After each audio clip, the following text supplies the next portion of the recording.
Welcome back into the Kramer Santo Network, and we're officially at 35 days where MLB has been locked out. No, nothing has happened where we've seen anything further progress. So, with no news going on since the Ken Rosenthal debacle, let's talk about a certain topic that can you're either on one side or you're not. And at one point, I was on the side where I was not for it, but I'm actually leaning towards accepting it more. And that's the universal DH. I'm a huge National League guy, always thick and thin. St. Louis Cardinals, that's my team, and I was enjoying seeing the pitchers bat.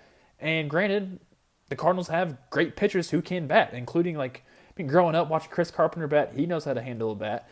Heck, you can even Adam Wainwright, the Cardinal pitcher right now, who is just amazing, who's going to end his final season this year. Sad. I hope I see him bat at least once or twice this year, either pinch hitting, because I've seen Adam Wainwright, do that pinch hit role every once in a while, and he's a good pitcher that can bat. And he's a guy that can come off the bench to bat as well. So with the universal DH going to be completely gone, it does open up some very key spots for players, such as guys that are currently free agents that are still free agents even though before the lockout, because once that lockout's over with, it's going to be a fire sale. That's going to be a future video from now of my top 10 free agents coming up here soon.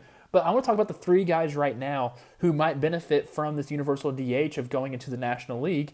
And heck, I'm even going to say four guys, because this one guy hasn't even said he's going to retire yet or not, even though his wife told him to. But four guys that I want to see being utilized perfectly as the universal DH role. And the first one, of course, is Jorge Soler.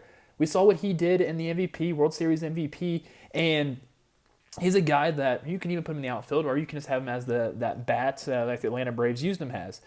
And granted, he played the outfield during that time during the World Series, DH'd as well during the times when they were at Houston. But Jorge Soler is going to benefit from a National League team just because of his bat, and that's what they need him to do.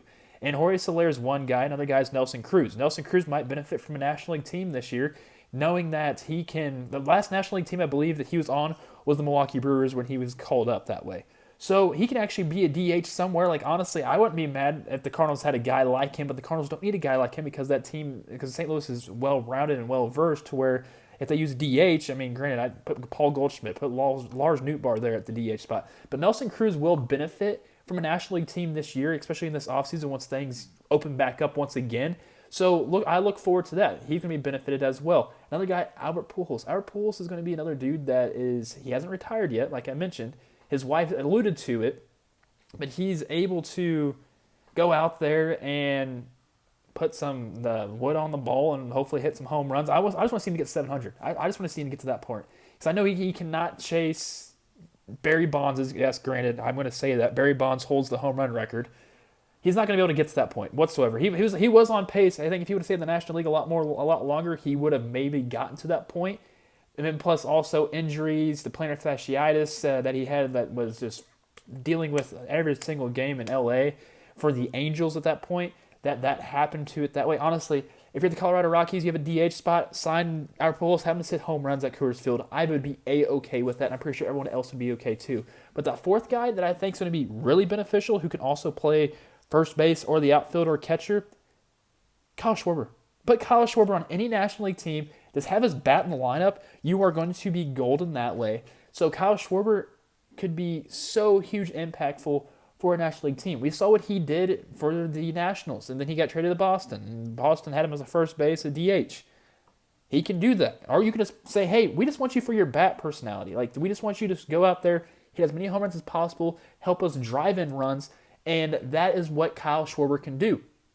So if I can see him, say, maybe back in Washington to help that team out, the Miami Marlins with Kyle Schwarber at that team, I might tender that. I actually like that. I like what the Marlins are doing. They're very young and the future is bright for them, so why not get a guy with a bat and Kyle Schwarber, and if he's lighting it up, trade him away for assets. That's what Miami's going to be. Hopefully Miami does. But those are two teams right there that can benefit. Maybe all the National League East teams, heck, Atlanta, the Phillies, the Mets. The Mets were very big spenders earlier on in this offseason before the lockout happened, and I don't see why they shouldn't, throw some money out Kyle Schwarber, because they want to keep adding more bats, especially if they can't add Michael Conforto back to their team. Schwarber can play the outfield. Michael Conforto is your outfielder. Heck, if you even need to have him as an outfielder, Kyle Schwarber can do that. Heck, you can even do that with Jorge Soler, Nelson Cruz. You just can't do that with Albert Pujols. So there's so many things that is the positive from this universal DH that I actually absolutely love now, to where there's more run production. Heck, if more run production is happening, and that means more people are tuning in to watching games, it means the revenue is going up, that means the players are getting paid. Heck, I'm all for the universal DH. And I hope the MLB PA and also MLB says, all right, we're going to make sure this is ironclad, written down, everything, dot the T and everything. Make sure you do the little check mark as well, because it is going to be such a huge impact for baseball with this universal DH coming, and I absolutely love it. I used to hate it. I am a known guy to say why I put the American League pitchers are weak because they don't bat. That's what they just don't do that. But at the point now, it's like I want to see more run production.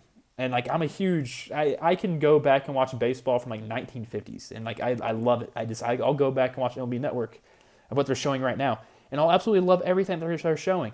But the time has changed, and it's 2022 now, day 35 of the lockout, and it's like, okay, I'm A-okay with this. I am 100% in.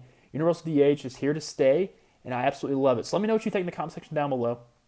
What do you think Jorge Soler, Kyle Schwarber, Albert Pujols, if he's going to retire or not, or even Nelson Cruz? Where do you think they might go? Is the DH a right thing universally around the league? Is it the right thing? Let me know in the comment section down below. Like the video, subscribe, share it to a friend, but definitely like the video. Everybody, I love you. Keep on keeping on, and day 36 will be tomorrow, so stay tuned for that. Have a good one.